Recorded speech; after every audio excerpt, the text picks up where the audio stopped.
PR পদ্ধতিতে vote হলে কি বিএনপি হেরে যাবে আর জামাত ক্ষমতায় আসবে? এরকম একটি ধারণা হয়তো আপনার মনে আছে, কিন্তু এই ধারণাটি আপনার মনে কেন তৈরি হলো সেটি বুঝতে হলে আমাদের আগে জানতে হবে পিআর জিনিসটা কি। বেশ কিছুদিন ধরেই আপনি শব্দটা শুনছেন। মূলত এটি এক ধরনের ভোটিং সিস্টেম, কিন্তু এটা নিয়ে বিতর্ক চলছে কেন? এই পদ্ধতিতে ভোট হলে কার লাভ কার ক্ষতি, বা বাংলাদেশের বিদ্যমান আইন বা সংবিধানের আলোকে এই পদ্ধতিতে নির্বাচন আদৌ সম্ভব কিনা। বাংলাদেশে এখন যে পদ্ধতিতে ভোট হয় বা ভোটাররা এখন যেভাবে জাতীয় নির্বাচনে তাদের প্রত্যেকের আসনে একটি নির্দিষ্ট মার্কায় ভোট দেন, তাতে ভোট গণনা শেষে যিনি সবার চেয়ে বেশি ভোট পান তাকেই বিজয়ী ঘোষণা করা হয়। কেউ বিজয়ী প্রার্থীর চেয়ে মাত্র এক ভোট কম পেলেও তিনি পরাজিত বলে গণ্য হন। এই পদ্ধতিকে বলা হয় ফার্স্ট পাস্ট দ্য পোস্ট, সংক্ষেপে FPTP, অর্থাৎ যিনি বেশি ভোট পাবেন তিনি জয়ী এবং বাকি সবাই পরাজিত। পৃথিবীর অধিকাংশ দেশে এই পদ্ধতিতে ভোট হয় এবং এটি এখন পর্যন্ত সবচেয়ে জনপ্রিয় পদ্ধতি। পিআর হচ্ছে সংখ্যানুপাতিক নির্বাচন। পিআর মানে প্রপোর্শনেট রিপ্রেজেন্টেশন। ধরা যাক বাংলাদেশে 12 কোটি ভোটার, নির্বাচনে 8 কোটি ভোটার ভোট দিলেন। প্রত্যেকটা দল আলাদাভাবে নির্বাচনে অংশ নিল। প্রথমে সব ভোট গণনা করা হবে। এরপর প্রতিটা দলের ভোট একত্র করে দেখা হবে সেটি মোট ভোটের কত শতাংশ, অর্থাৎ এখানে কোন আসন থেকে কোন প্রার্থী জয়ী হলেন সেটি হিসাব করা হবে না। ভোটাররা নির্দিষ্ট কোনো প্রার্থীকেও ভোট দেবেন না, তারা ভোট দেবেন মার্কায়। গণনায় যে দল যত শতাংশ ভোট পাবে সেই অনুপাতে বণ্টন করা হবে সংসদের আসন। এখন আপনি হয়তো জানতে চাইবেন যে কিভাবে আসন বণ্টন করা হবে। ধরা যাক বিএনপি 30% ভোট পেল, তাহলে তারা 300 আসনের মধ্যে পাবে 90টি, 3-3-এ নয়। জামাত যদি 20% ভোট পায় তাহলে তারা আসন পাবে 60টি। ধরুন এনসিপি পেল 10%, তাহলে এনসিপি পাবে 30টি আসন। কিন্তু বাংলাদেশের এখন যেই সিস্টেমে ভোট হয় তাতে এককভাবে অংশ নিলে এনসিপি কি 30টি আসন পাবে? এরকম প্রশ্ন অনেকের মনে আছে। ইসলামী আন্দোলন বাংলাদেশও একটি বড় দল, কিন্তু এককভাবে নির্বাচন করে তারা আসলে সর্বোচ্চ কতটি আসন পাবে? তারা যদি 12% ভোট পায় পিআরে, তাহলে কিন্তু তারা 36টি আসন পাবে। এখন প্রশ্ন হলো জামায়াতের কি লাভ, এনসিপির কি লাভ, ইসলামী আন্দোলন বাংলাদেশের কি লাভ? লাভ হলো এই দলগুলো মনে করে যদি বিদ্যমান সিস্টেমের বাইরে গিয়ে পিআর পদ্ধতিতে ভোট হয় তাহলে তারা 10-20% কিংবা কোনো কোনো দল হয়তো মনে করে তারা আরও বেশি ভোট পাবে।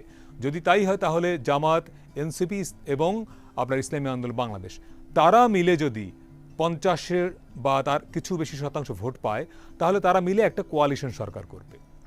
এই হচ্ছে একটা অঙ্ক, অনেকে মনে করেন। আরেকটি অঙ্ক হচ্ছে, ধরুন আগামী নির্বাচনে ক্ষমতাচ্যুত আওয়ামী লীগ ভোটে অংশ নিতে পারল না, কিন্তু তাদের তো ভোট আছে।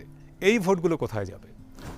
জাতীয় পার্টি যদি অংশ নিতে পারে, যদিও আপনি জানেন যে জাতীয় পার্টি সম্প্রতি আরেকটি অংশ ভেঙে গেছে, তারা আনিসুল ইসলাম মাহমুদের নেতৃত্বের নতুন অংশ হয়েছে। ধরা যাক এই অংশটিও ভোটে অংশ নিতে পারল, তাহলে আওয়ামী লীগের যে ভোট সেই ভোট কত শতাংশ? 20-30% যদি আপনি ধরে নেন, জাতীয় পার্টিরও ভোট যদি 10% আপনি ধরে নেন, তাহলে এই যে 35-40% ভোট, এটি যদি জাতীয় পার্টির বাক্সে যায় আওয়ামী লীগের ভোট সহ, তাহলে কিন্তু তারা আসন পেয়ে যাবে 120টি। তখন কারা সরকার গঠন করবে? বা বিরোধী দলে তখন কি জাতীয় পার্টি চলে আসবে? এরকমের অনেক অঙ্ক আছে পিআর নিয়ে। কিন্তু পিআর ছাড়া যদি বিদ্যমান ব্যবস্থায় নির্বাচনটি হয় তাহলে কিন্তু এনসিপি বা ইসলামী দলগুলো মিলে যে সরকার গঠনের একটা গুঞ্জন আছে, সেই চেষ্টাটি বা সেই স্বপ্নটি কিন্তু পূরণ হবে না। এবং সে কারণেই হয়তো এই দলগুলো পিআরের ব্যাপারে অনেক বেশি সোচ্চার এমনটি মনে করা হয়। এবং বিএনপি হয়তো ভাবছে যে এককভাবে বিদ্যমান সিস্টেমে যদি নির্বাচন হয় তারাই সরকার গঠন করবে।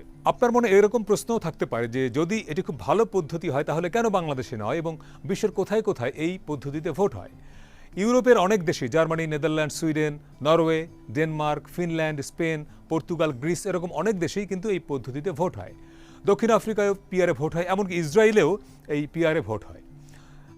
দক্ষিণ আমেরিকার আর্জেন্টিনা, ব্রাজিল, চিলি, মেক্সিকোতে পিআর পদ্ধতিতে ভোট হয়। দক্ষিণ এশিয়ার মধ্যে শ্রীলঙ্কা এবং নেপালেও এই পদ্ধতিতে ভোট হয়। কিন্তু আমেরিকা, ব্রিটেন, কানাডা, এমনকি ভারতের মতো দেশেও কিন্তু এই পিআর পদ্ধতিতে ভোট হয় না। সেখানে ভোট হয় সরাসরি সংখ্যাগরিষ্ঠতার ভিত্তিতে, অর্থাৎ বাংলাদেশে যে পদ্ধতিতে ভোট হয়। এখন কেন এই পিআরের বিপক্ষে অনেক দল বলেন, বিএনপি বা যারা এই পিআর পদ্ধতির পক্ষে নন তাদের যুক্তিটা কি? একটা বড় সমস্যা হলো পিআরে ভোটার জানবেন না যে তিনি কাকে ভোট দিচ্ছেন, কারণ তিনি ভোট দেন আসলে মার্কায়। তিনি জানবেন না তার আসন থেকে কে নির্বাচিত হবেন, ভোটের পরে কে তার আসনের প্রতিনিধিত্ব করবেন। দ্বিতীয় সমস্যা হলো স্বতন্ত্র প্রার্থীদের কিন্তু এই পদ্ধতিতে নির্বাচন করবার সুযোগ নাই, কারণ পিআর পদ্ধতিতে আপনাকে ভোট দিতে হবে মার্কায়। পিআরের আর একটা বড় সমস্যা হচ্ছে সরকার গঠনের জটিলতা। ধরুন কোনো দল যদি এককভাবে সংখ্যাগরিষ্ঠতা না পায়, অর্থাৎ 50%-এর বেশি ভোট না পায়, তখন অন্যান্য দল তারা হয় কি বড় দলগুলোর সঙ্গে সমঝোতায় আসে। তখন কিন্তু এই আসন কেনা বেচা, তখন এই সমঝোতা, এটা একটা অনেক সময় পার্লামেন্টটা ঝুলন্ত হয়ে যায়। এ কারণেও অনেক বড় দল এই পদ্ধতির পক্ষে থাকে না। বিএনপির ভয়টা এখানে, যদি তারা মনে করে যে এককভাবে 51% অর্থাৎ 50-এর বেশি আসন যদি তারা না পায়, তাহলে সে কার সঙ্গে কোয়ালিশন করবে?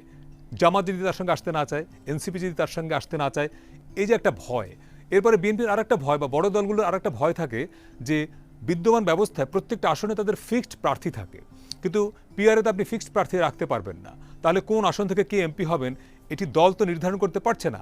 অনেকগুলো কারণে এই বড় দলগুলো সাধারণত পিআরের পক্ষে থাকে না।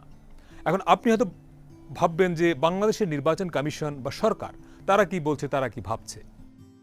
নির্বাচন কমিশন শুরু থেকেই আপনি খেয়াল করবেন যে পিআরের পক্ষে কিন্তু বলছে না। সবশেষ রংপুরে একটা অনুষ্ঠানে সিইসি নাসিরউদ্দিন তিনিও বলেছেন যে পিআর বাংলাদেশের সংবিধানে নেই, অতএব তারা সংবিধানের বাইরে যেতে পারবেন না। তার মানে ইলেকশন কমিশন তাদের অবস্থানটা পরিষ্কার করেছে, কিন্তু সরকারের পক্ষ থেকে কিন্তু এখনো বিষয়টি পরিষ্কার করা হয়নি। অর্থাৎ প্রধান উপদেষ্টা কিন্তু এখনো বলেননি যে বাংলাদেশে আগামী নির্বাচন কোন পদ্ধতিতে হবে, কিংবা জাতীয় ঐকমত্য কমিশনের সঙ্গে যে রাজনৈতিক দলগুলোর সংলাপ চলছে বা সংলাপ হলো সেখানেও এটা চূড়ান্ত হয় নাই। অর্থাৎ আগামী নির্বাচনে সত্যি সত্যি পিআর হবে কি হবে না, এটা নিয়ে অনেক ধরনের আলোচনা যেমন চলছে, এটা আর জটিলতা তৈরি হতে পারে। সেক্ষেত্রে সরকারের একটা বড় রোল এখানে থাকবে যে সরকার আসলে কি চায়। যদি বিএনপি এককভাবে পিআরের বিপক্ষে থাকে, জামায়াত, এনসিপি, ইসলামী আন্দোলন বাংলাদেশ যদি সত্যি সত্যি পিআরের পক্ষে থাকে, তখন যে একটা কনফ্লিক্টিং সিচুয়েশন তৈরি যদি হয়, সেটি সরকার কি করে মোকাবেলা করবে। ফলে পিআর নিয়ে বাংলাদেশের রাজনীতিতে কি হয় সেটি দেখতে হবে, আমাদের আরও কিছুদিন অপেক্ষা করতে হবে।